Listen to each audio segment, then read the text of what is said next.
Every morning recently, I've been waking up to this. A train crossing a bridge that's older than most countries' railway systems alone. From my apartment in Hanoi, I can watch more than a century of Vietnamese history pass straight through my window. But now, Vietnam is planning something that could make this railway look absolutely ancient. A project worth tens of billions of dollars. A railway designed to reshape an entire nation. Vietnam's about to spend 17% of its entire GDP on this huge high-speed rail going 1,600 kilometers across the country. You can't imagine anyone else other than Vietnam spending that much on one mega project. For reference, the biggest ever mega project before this was only 2% of a country's GDP, and that was in Indonesia.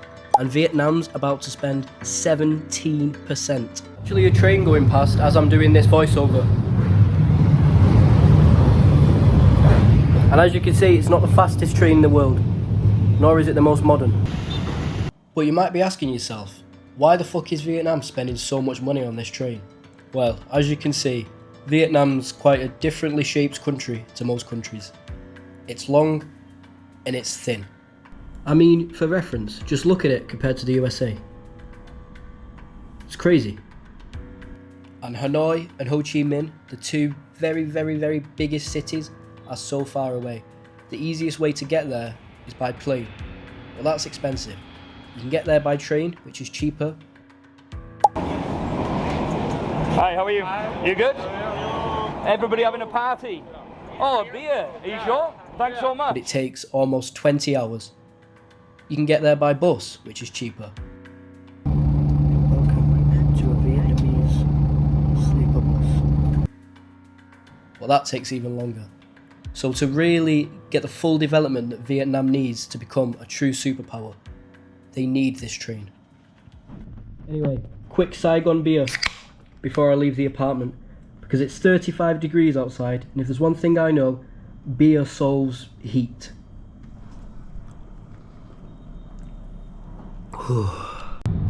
Another train's passing as I'm drinking my beer. Look at the bikes next to the train, it's just insane. That even rhymes. True poet. Wow.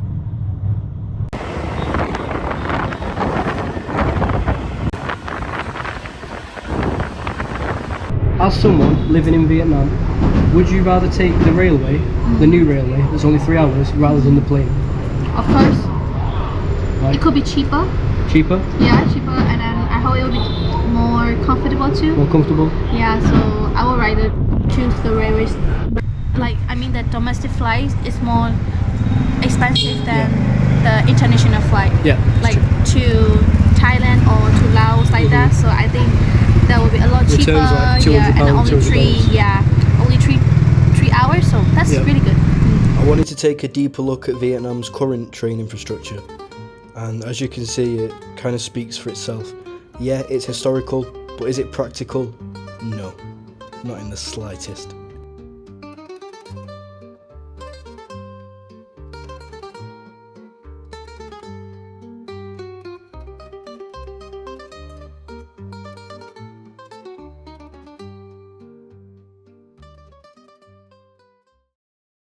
Right, here's where the problems come in. If you want high-speed rail, you want it straight. At low speeds, tight curves are fine, but at high speeds on a high-speed rail, this is not fine. Basically, the faster you go, the more force you feel at every turn, or the more likely you are to die. Anyway, this is the ideal line, and this is Vietnam. Yeah. To make it even harder and even more expensive, look at these mountains in Vietnam. Only 20% of Vietnam is flat. The centre is just mountains, crazy. They're going to have to build bridges, they're going to have to fill in dams or whatever because it's going to flood.